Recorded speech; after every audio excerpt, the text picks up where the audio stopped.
Data type से start करते हैं कि डेटा टाइप्स क्या होते हैं, ठीक है। अब देखो नाम से पता चल रहा है डेटा टाइप का मतलब क्या होता है कि टाइप ऑफ द डेटा, कि डेटा किस टाइप का है। ये क्या बता रहा है कि डेटा किस टाइप का है।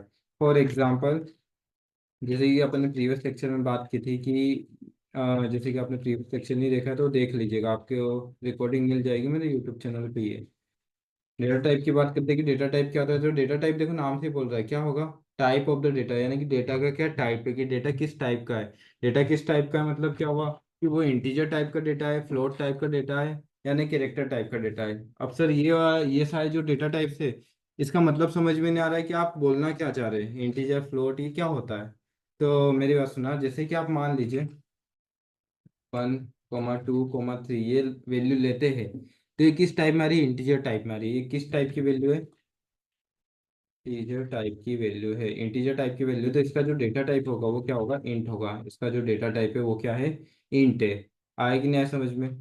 अब जैसे कि मान लीजिए मैंने एक ए नाम का वेरिएबल ले लिया जिसमें मैंने क्या डाल दिया, 7 डाल दिया। क्या डाल दिया, 7 डाल दिया। और ये सेमी कॉलम से इसको क्लोज कर दिया। सेमी कॉलम क्या बता रहा है, एंड ऑफ द लाइन बता रहा है। सेमी कॉलम क्या बता रहा है, एंड ऑफ द लाइन, ठीक है। सेमी कॉलम क्या बता रहा है, एंड ऑफ द लाइन बता रहा है। अब मेरी बात सुनिएगा, ये जो है ये वन, इसी से भी एक सिंगल इक्वल टू है, ये क्या है, एक असाइनमेंट ऑपरेटर है। अपन इसके बाद जो ऑपरेटर वाला टॉपिक पढ़ेंगे उसमें ये क्लियर करेंगे कि असाइनमेंट ऑपरेटर्स क्या होते हैं, ठीक है। अब ये जो 7 है ये एक वैल्यू है। मैंने आपको वेरिएबल का सिंटेक्स बताया था। वेरिएबल का सिंटेक्स क्या होता है, क्या होता है वेरिएबल का syntax, data type. Data type यानी कि ये डेटा टाइप आ गया।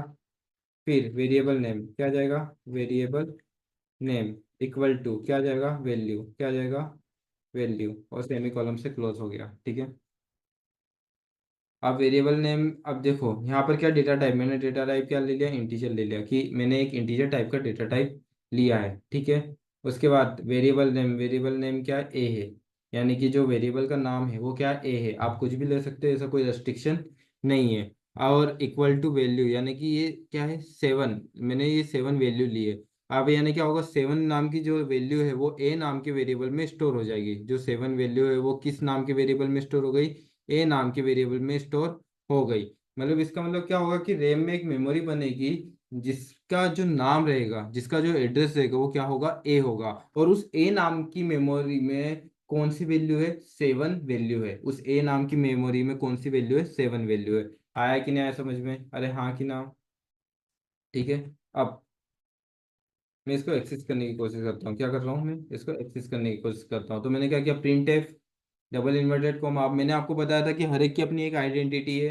इन डेटा टाइप्स की भी अपनी एक आइडेंटिटी होती है जिसे अपन फॉर्मेट स्पेसिफायर बोलते हैं। क्या बोलते हैं, ये सारा ये जो सब चीजें हैं ना, ये अपन प्रीवियस टॉपिक में बहुत डीप में डिस्कस कर चुके हैं, ठीक है। कभी आपने नहीं देखा है तो आप देख लीजिएगा, आपको यूट्यूब चैनल पे लिंक दिख जाएगी, ठीक है।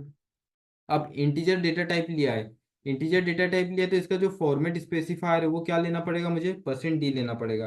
तो अभी मैंने इंटीजर डेटा टाइप लिया है ना, तो इसका जो फॉर्मेट स्पेसिफायर है वो क्या लेना पड़ेगा, %d। अब ये %d किसका है, ये पूछेगा कि भाई हाँ, %d से मुझे एक चीज क्लियर हो गई कि आपकी जो वैल्यू है वो किस टाइप की होगी, इंटीजर टाइप की होगी। %d से मुझे क्या चीज क्लियर हो गई कि आपकी जो वैल्यू है ना वो किस टाइप की होगी, इंटीजर टाइप की वैल्यू होगी। किस टाइप की होगी, इंटीजर टाइप की। अब मैंने यहाँ पर लगा दिया कोमा, ये डबल इन्वर्टेड कोमा के बाद क्या लगा दिया, एक सिंगल कोमा लगा दिया। सिंगल कोमा के बाद अब ये %d, ये %d है, ये किसका %d है वो मुझे बताना पड़ेगा। और वो मुझे कहाँ पर बताना पड़ेगा, इस सिंगल कोमा के बाद बताना पड़ेगा। तो मैंने बोला ये जो %d है ना वो ए नाम के वेरिएबल का %d है।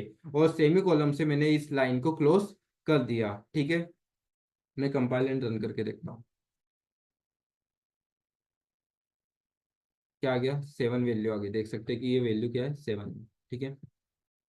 अरे आया कि नहीं आया समझ में, हाँ कि ना, बता दो जल्दी, चैट पे बता दो समझ में आया कि नहीं, जल्दी बताओ। चलो, अब इंटीजर टाइप का डेटा टाइप ले लिया, ठीक है। अब बात करते हैं फ्लोट की। किसकी बात कर रहे हैं अपन, फ्लोट की। ये क्या था, इंटीजर टाइप का डेटा टाइप, ये इंटीजर। ये समझ में आया ना, नहीं आया तो कमेंट पे बता दीजिएगा, मैं एक और बार समझा दूंगा, ठीक है। जैसे इंटीजर टाइप का डेटा टाइप होता है वैसे फ्लोट टाइप का भी एक डेटा टाइप होता है, ठीक है।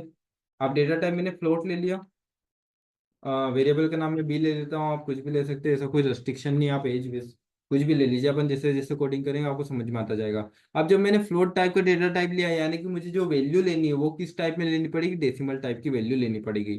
कभी मैंने फ्लोट डेटा टाइप लिया है तो जो मुझे वैल्यू भी लेनी है वो किस टाइप की लेनी है, डेसिमल लेनी है। फॉर एग्जाम्पल जैसे कि मैंने 5.2425 ले लिया, ठीक है। जब मैंने 5.25 लिया तो ये वैल्यू किसके अंदर स्टोर हो रही है, ये बी नाम के वेरिएबल में स्टोर हो रही है। किस वेरिएबल में स्टोर हो रही है, बी नाम के वेरिएबल में स्टोर हो रही है। और जिसका डेटा टाइप क्या है, फ्लोट है, जिसका डेटा टाइप क्या है, फ्लोट है। अब इसको मुझे प्रिंट कराना है तो मैंने क्या कर दिया, परसेंट। अब देखो फ्लोट का जो फॉर्मेट स्पेसिफायर है वो क्या होता है, परसेंट एफ होता है। फ्लोट वैल्यू का फॉर्मेट स्पेसिफायर परसेंट एफ होता है, ठीक है। डबल इन्वर्ट का कोमा के बाद एक सिंगल कोमा लगा दिया और बी नाम के वेरिएबल मैंने यहाँ कर दिया, ठीक है। और सेमी कॉलम से मैंने क्लोज कर दिया, सेमी कॉलम से मैंने क्या कर दिया, क्लोज कर दिया, ठीक है। अब इसको चला के देखते हैं।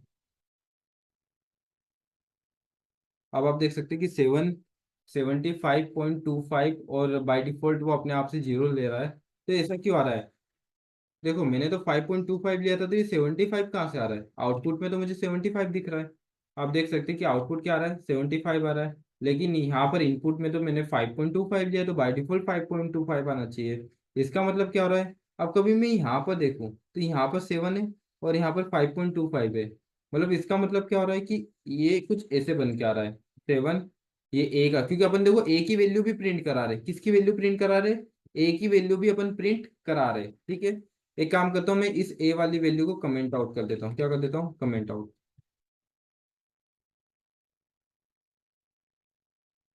ये मैंने कमेंट आउट कर दिया, ठीक है। अब मैं इसको कंपाइल एंड रन करता हूँ। क्या रहा है, 5.25, और बाय डिफॉल्ट वो अपने आप से जीरो ले रहा है। इसका मतलब क्या हुआ कि आपको एक चीज समझ में आ रही है कि सर ये लाइन चेंज नहीं कर रहा है। अब देखो मैंने आपको क्या बताया था कि जो आपका सिस्टम है, कंप्यूटर है, एकदम छोटे बच्चे जैसा है। आप जैसा बोलोगे ना वो वैसा ही करेगा।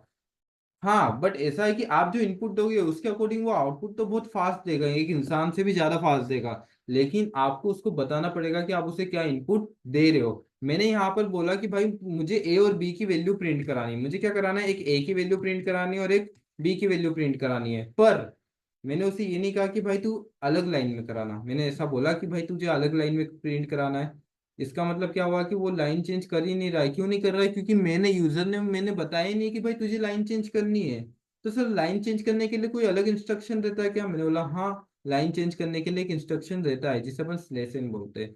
मतलब स्लैश एन आपको लगाना पड़ता है, जैसे कि परसेंट डी लगाया यहाँ पर, तो परसेंट डी के बाद मैंने स्लैश एन लगा दिया, क्या लगा दिया, स्लैश एन। स्लैश एन से क्या होगा कि यहाँ से लाइन चेंज हो जाएगी, जैसे परसेंट डी, परसेंट डी किसका है, ए नाम के वेरिएबल का, यानी कि ए नाम की वेरिएबल, ए नाम की वैल्यू आप प्रिंट करा दो।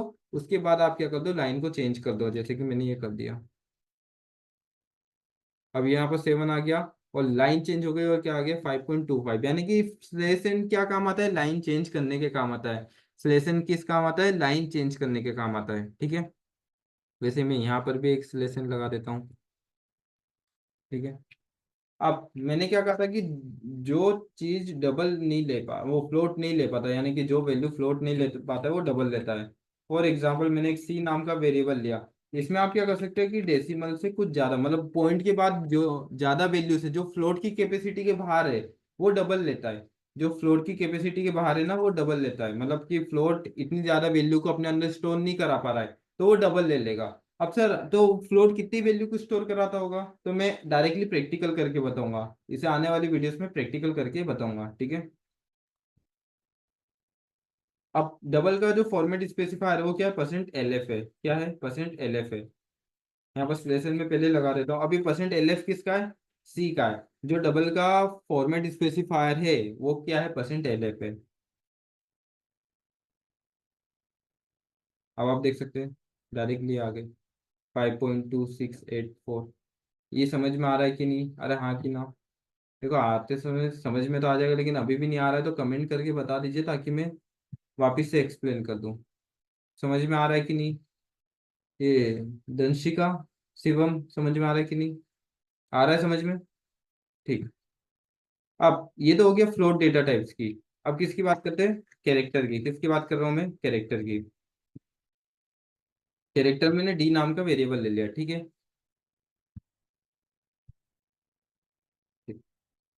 चलो अब मैंने कैरेक्टर की बात की, ठीक है। कैरेक्टर में मैंने क्या किया, डी नाम का वेरिएबल ले लिया, ठीक है। अब सुनना, आप जो भी कैरेक्टर वैल्यू लेते हो, मतलब कैरेक्टर वैल्यू अपने अंदर स्टोर कराते हो, सिंगल इन्वर्टेड कोमा के अंदर स्टोर कराते हो, वो एट ए टाइम एक ही वैल्यू ले सकता है। यानी कि मैंने ए बी, मतलब ए डी, ऐसा ऐसे दो कैरेक्टर नहीं ले सकता। एक टाइम पे एक ही कैरेक्टर ले सकता हूँ। क्या कर सकता हूँ, एक टाइम पे एक ही कैरेक्टर ले सकता हूँ। जैसे कि मैंने सिंगल इन्वर्टेड कोमा में सिर्फ ए लिया, और आपको हमेशा जो कैरेक्टर टाइप की वैल्यू लोगे वो हमेशा सिंगल इन्वर्टेड कोमा में लोगे। किसमें लोगे, सिंगल इन्वर्टेड कोमा में लोगे, ठीक है। ठीक है। अब जो कैरेक्टर का जो फॉर्मेट स्पेसिफायर है वो क्या, परसेंट सी है। क्या है कैरेक्टर का फॉर्मेट स्पेसिफायर, परसेंट सी। और अब जो ए नाम की वैल्यू किस वेरिएबल में स्टोर है, डी नाम के वेरिएबल में स्टोर है, कर दिया। तो आप देख सकते हैं ये सब आ चुका है, ठीक है। ये आउटपुट आ चुका है। अरे यहाँ पर किसी को कोई प्रॉब्लम है क्या? अरे हाँ कि ना, समझ में आया कि नहीं, जल्दी बताओ, उसके बाद मैं आगे बढ़ूँ। समझ में आया कि नहीं आया? जल्दी जल्दी। आ गया? ठीक है, चलो करते हैं। ये तो बात हो गई डेटा टाइप्स की कि डेटा टाइप्स क्या होते हैं। बट सर आप क्या ये एक दो ही प्रोग्राम कराओगे? मैंने नहीं यार, बहुत सारे करवाने हैं। तो बहुत सारे अपन करके भी देखते हैं, बट उससे पहले मैंने आपको कुछ कहा था। मैंने कहा था कि इन सबकी एक कैपेसिटी होती है, एक लिमिट होती है कि कितने बाइट तक ले पाते हैं। बाइट यानी कि सर, बाइट क्या होता है? मैंने बोला कि बाइट यानी कि स्टोरेज बताता है कि आपका जो डेटा टाइप है वो अपने अंदर कितनी वैल्यू को स्टोर करा पाता है। जो बाइट होता है ना, वो क्या बताता है कि स्टोरेज बताता है कि आपका जो डेटा टाइप है वो कितने वैल्यूज को, एक डेटा टाइप में आप कितने, एक वेरिएबल में आप कितनी वैल्यू स्टोर करा सकते हो, वो स्टोरेज आपको कौन बताएगा, डेटा टाइप बताएगा। ओ, क्या उसका साइज बताएगा, क्या बताएगा, साइज बताएगा। तो ये अभी करके देख लेते हैं। इसके लिए भी एक साइज ऑफ ऑपरेटर करके, क्या कौन सा ऑपरेटर है, साइज ऑफ, इसको मैं हटा देता हूँ, ठीक है। चलो, मैं क्या करता हूँ, प्रिंट एफ परसेंट डी, मैं यहाँ पर लिख देता हूँ। अच्छा, यहाँ पर आप कुछ भी स्टेटमेंट लिखेंगे ना, वो directly as it is print होके आ जाएगा। जैसे मैंने इंटीजर इक्वल टू लिख दिया और परसेंट डी लिखा, यहाँ पर क्या कर दिया, कोमा इंट कर दिया। क्या कर दिया, सॉरी। अब आपको किसी भी डेटा टाइप का साइज पता करना है, क्या पता करना है, आपको किसी भी डेटा टाइप का कभी साइज पता करना है, यानी कि वो कितना बाइट कवर करता है। तो इसके लिए आएगा साइज ऑफ ऑपरेटर। कौन सा ऑपरेटर आएगा, साइज ऑफ। अब साइज ऑफ ऑपरेटर के अंदर कौन से डेटा टाइप का साइज पता करना है, तो मुझे इंटीजर टाइप के डेटा टाइप का साइज पता करना है। और सेमी कॉलम से क्लोज कर दिया। अब मेरी बात सुनना, पहले क्या आएगा, इंटीजर। इंटीजर डायरेक्टली ऐसा प्रिंट हो क्या जाएगा, इंटीजर इक्वल टू, और ये परसेंट डी, परसेंट डी। अब ये परसेंट डी किसका है, ये percent D directly integer type के डेटा टाइप का है। किसका है, इंटीजर टाइप के डेटा टाइप का है, ठीक है। इसको चला के देखते हैं क्या आ रहा है।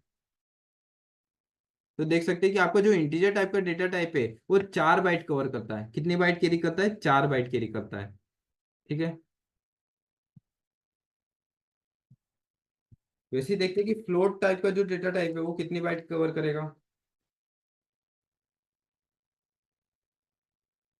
अब मैं लिख देता हूँ साइज ऑफ इंटीजर, और यहाँ पर लिख देता हूँ साइज,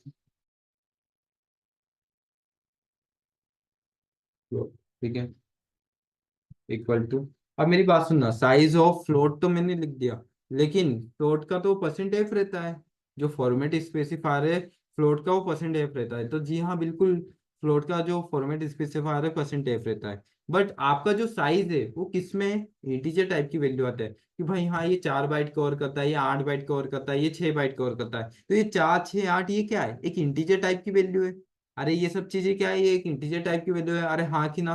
हाँ। तो इंटीजर टाइप का जो, इंटीजर टाइप के लिए फॉर्मेट स्पेसिफायर क्या रहता है, परसेंट डी रहता है। जो इंटीजर टाइप का फॉर्मेट स्पेसिफायर वो क्या है, परसेंट डी है, ठीक है। और यहाँ पर मैंने साइज ऑफ, अब मुझे किसका साइज पता करना है, मुझे फ्लोट वैल्यू का पता करना है। तो मैंने यहाँ पर फ्लोट डेटा टाइप लगा दिया। कौन सा डेटा टाइप लगा दिया, फ्लोट लगा दिया। चला के देखते हैं। तो आप देख सकते हैं कि फ्लोट भी जो है वो 4 बाइट कवर करता है। कितनी बाइट कैरी करता है, 4 बाइट कैरी करता है, ठीक है। अब अपन ऐसे ही साइज ऑफ किसका साइज निकाल के देखते हैं, अपन कैरेक्टर का साइज निकाल के देखते हैं, फिर डबल का निकाल के देखते हैं। साइज ऑफ कैरेक्टर,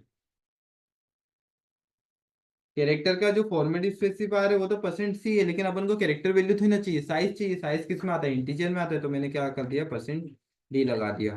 ठीक है। और साइज ऑफ ऑपरेटर लगा के इसका भी मैंने क्या कर दिया, साइज पता कर दिया। तो कैरेक्टर का क्या है, कैर। ठीक है। वैसे print F size of double. अब देखना, फ्लोट कभी 4 बाइट कैरी कर रहा है तो डबल, यानी कि फ्लोट से डबल तो कितना बाइट कैरी करना चाहिए, 8 बाइट कैरी करना चाहिए। ठीक है।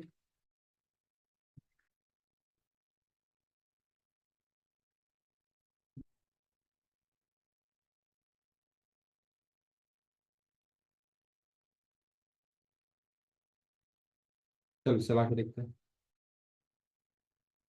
तो आप देख सकते हैं। और पता है, मैंने मैंने कहा था कि आप कैरेक्टर में हमेशा एक सिंगल वैल्यू ले पाते, क्यों ले पाते? क्योंकि उसके साइज के कारण। आप देख सकते हैं कि कैरेक्टर का जो साइज है ना वो एक ही बाइट है। ये कैरेक्टर हमेशा एक ही बाइट कैरी करता है। ठीक है। जो डबल है वो 8 बाइट कैरी करता है, जो फ्लोट है वो 4 बाइट कैरी करता है, जो इंटीजर है वो 4 बाइट कैरी करता है। ये समझ में आया कि नहीं आया? ये बहुत, आप कभी यूट्यूब चैनल पे देखेंगे तो बहुत कम मिलेगा आपको ये सब चीजें। किसी भी यूट्यूब चैनल पे देख लीजिएगा, आपको बहुत कम मिलेगी ये सब चीजें। आए समझ में आया कि नहीं आया? जल्दी बोलो हाँ कि ना। समझ में आया? इधर देंशिका, शिवम, मुस्कान, जल्दी बताओ। आगे बढ़े। मुस्कान आपको आया? शिवम आ गया, दंशिका। Yes sir. ठीक है। चलो, अब बात करते। अब सर आपने ये सब चीजें तो बता दी, कि मैं मानता हूँ आपकी हर चीजें, कि आपने ये सब चीजें बता दी मुझे और मुझे समझ में भी आ गई। तो सर अब मुझे बताइए ना कि अपन डायरेक्टली यूज करते हैं।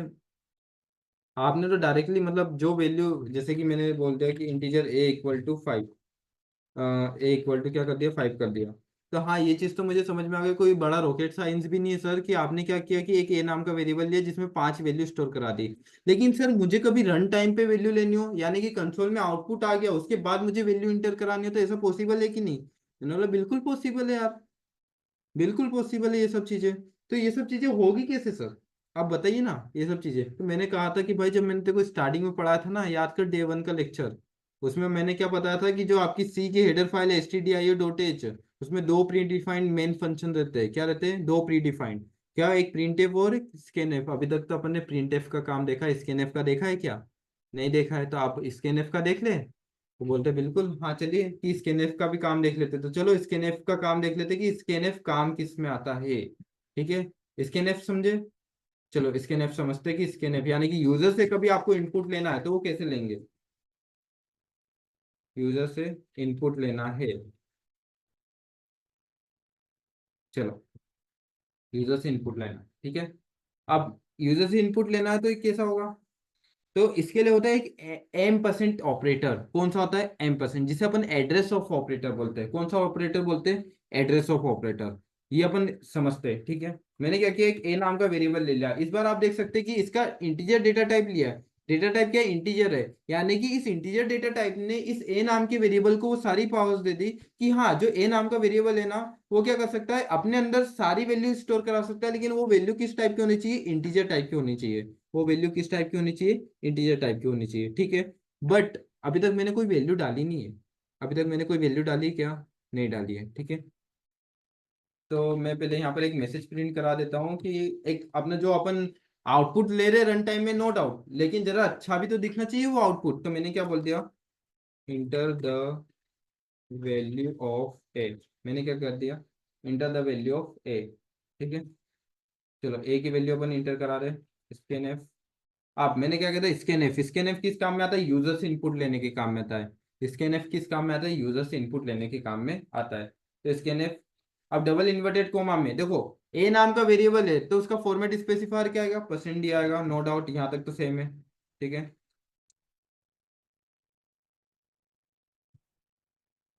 कोमा। अब मैंने बताया था कि कभी आपको एड्रेस, मतलब आपको कभी यूजर से इनपुट लेना है तो एक M% ऑपरेटर रहता है। कौन सा ऑपरेटर रहता है? M%, जिसे अपन एड्रेस ऑफ ऑपरेटर भी बोलते हैं। कौन सा ऑपरेटर बोलते हैं? Address of operator. इसमें क्या होगा, मेरी बात सुनना, कि ये चीजें अपन को बतानी है कि आपको किसके एड्रेस पे वैल्यू डालनी है। फॉर एग्जाम्पल एक कुरियर मैन आता है ना, तो आपने जो कुरियर पे एड्रेस लिखा है वो ऐसे ही मतलब पहुंच जाता है कि नहीं यार इसमें एड्रेस लिखा है ना, तो डायरेक्टली बिना पूछे मैं किसी से भी इसके घर पे जाके कुरियर पार्सल कर दूंगा। ऐसा नहीं होता है ना, हो सकता है कि कुछ कॉलोनीज आपने नहीं देखी हो कि नहीं यार इस कॉलोनी में तो मैं कभी गया ही नहीं हूँ, तो जगह जगह आप क्या करोगे, लोगों से पूछोगे, क्या करोगे, लोगों से पूछोगे कि भैया ये कॉलोनी का है या फिर ये मकान नंबर का है, आप बता दीजिए। लोगों ने बताएंगे कि हाँ ये मकान नंबर इस गली में है, या इस गली में चले जाइएगा तो आपको ये मकान नंबर मिल जाएगा। वैसे ये M% ऑपरेटर करता है। M% ऑपरेटर क्या करता है कि आपको लोकेशन बताता है। किसकी लोकेशन बताता है, जिसमें आपको वैल्यू स्टोर करानी है। M% ऑपरेटर क्या करेगा, लोकेशन बताएगा, किसकी लोकेशन बताएगा, जिसमें आपको वैल्यू स्टोर करानी है। ठीक है। तो M% ऑपरेटर से दिखता है कैसे, तो M% ऑपरेटर कुछ नहीं बेटा, ऐसे दिखता है। क्या, एक एड्रेस ऑफ लगा दे, इसको बोलते हैं अपन एड्रेस ऑफ। क्या बोलते हैं, एड्रेस ऑफ। अब किसके एड्रेस में, एड्रेस ऑफ। ठीक है।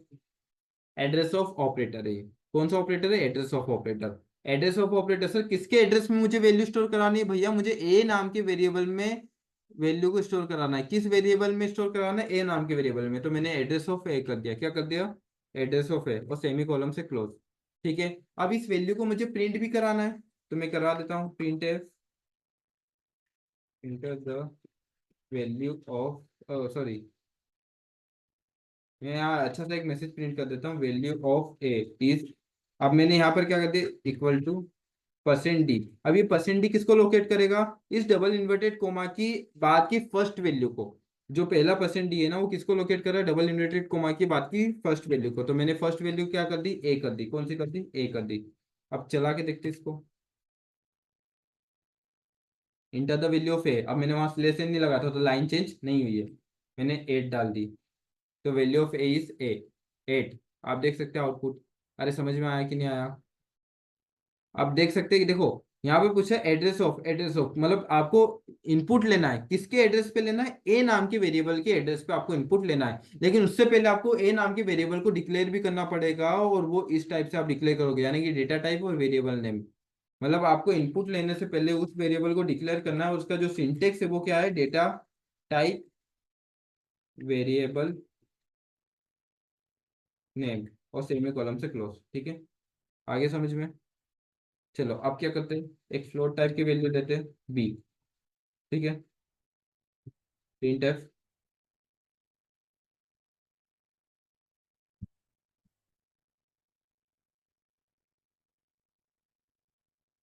Inter the value of b. ठीक है। अब देखो यहाँ पर लाइन चेंज लगा देता हूँ, नहीं तो फिर वो लाइन चेंज नहीं करेगा। ठीक है, यहाँ पर लाइन चेंज लगा दिया मैंने। अब मैं क्या करता हूँ, इसके नेक्स्ट पे आप देख सकते हैं फ्लोट है, तो फ्लोट का जो फॉर्मेट स्पेसिफायर है वो क्या होता है, %f होता है। तो मैंने यहाँ पर %f लगा दिया। आप किसके एड्रेस पे वैल्यू ले रहे हो, मैंने बोला एड्रेस ऑफ बी, यानी कि मुझे बी के एड्रेस पे वैल्यू लेनी है, और बी का जो टाइप है वो क्या है, फ्लोट है। वो जो बी का डेटा टाइप है वो क्या है, फ्लोट है। यानी कि ये फ्लोट डेटा टाइप ने इस बी नाम के वेरिएबल को सारी पावर दी होगी कि भाई तू कोई भी वैल्यू स्टोर करा लेना, बस वो वैल्यू किस टाइप की होनी चाहिए, फ्लोट टाइप की होनी चाहिए। किस टाइप की होनी चाहिए, फ्लोट टाइप की। तो मैंने क्या कर दिया, प्रिंट एफ,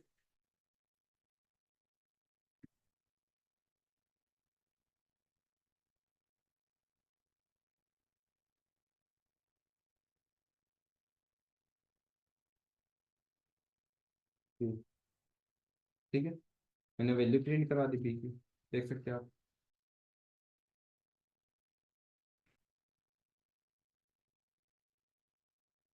ये आ रहा है, ये बाय डिफॉल्ट से 0 0 ले रहा है। 1 तो आना नहीं चाहिए, 1 की कोई गलती हुई क्या, नहीं कोई गलती नहीं। ये 1 से ऐसे देखता हूँ, ये तो कम है।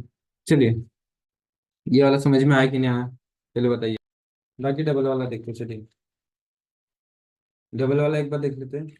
मैं क्या ले लेता हूँ, डी ले लेता हूँ। ठीक है, प्रिंट है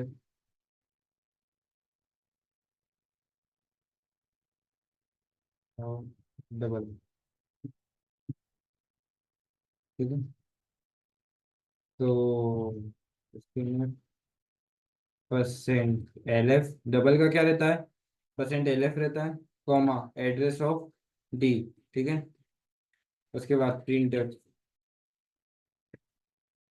वैल्यू ऑफ डबल, इस डबल की वैल्यू क्या है, परसेंट एल एफ कॉमा में डी। चलो चला के देखते हैं, इसको रन करते हैं।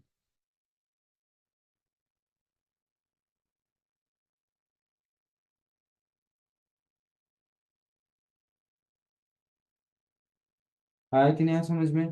कैरेक्टर का मैं आपको देख के बताता हूँ क्या दिक्कत आ रही है उसमें। आई थिंक कंपाइलर एडिटर में कोई प्रॉब्लम आ रही होगी। ठीक है, ये समझ में आया कि नहीं? डेटा टाइप्स क्या होता है? आज डेटा टाइप्स का जो यूजर से इनपुट लिया है, यूजर से इनपुट लेना समझ में आया कि नहीं आया? इधर मुस्कान, दंशिका समझ में आया? शिवम, मुस्कान कहाँ गई? प्राची आ गई। ठीक है, प्राची समझ में आया कि नहीं आया? हम्म, चलो। आप ये हो गया। अब समझते एडिशंस के प्रोग्राम देख लेते हैं। एडिशंस के ऐसा करते हैं, कल देखते हैं, ठीक है? क्या हो गया? Yes sir. ठीक है, चलो एडिशन के देख लेते हैं, उसके बाद मैं कुछ होमवर्क्स दे देता हूँ, वो आप कर लीजिएगा, ठीक है? एडिशन ऑफ टू नंबर का देख लेते हैं, 10 मिनट है तो हो जाएगा। उसके बाद मैं होमवर्क देता हूँ।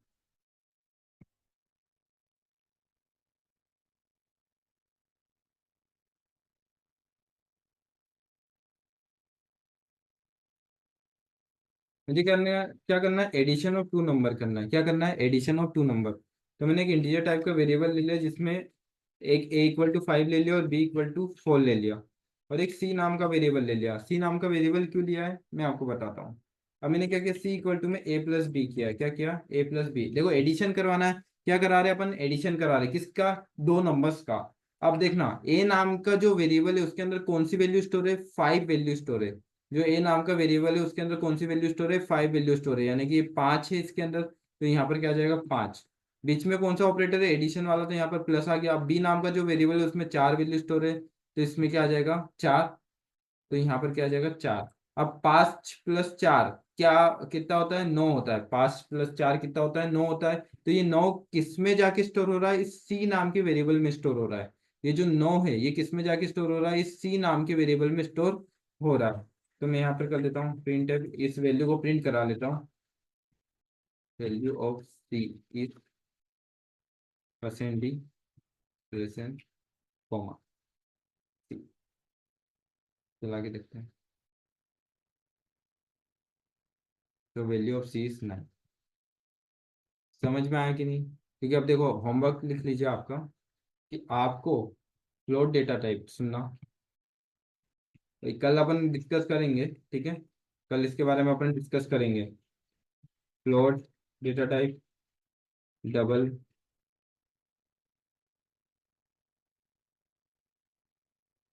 और इंटीजर, ये तीनों डेटा टाइप्स का आपको एडिशन, मल्टीप्लिकेशन, सब्ट्रैक्शन, डिवीजन और मॉड्यूलस, ये सभी निकालना है आपको। मॉड्यूलस वैसे फ्लोट और डबल में काम नहीं करता, इंटीजर में करता है, ठीक है?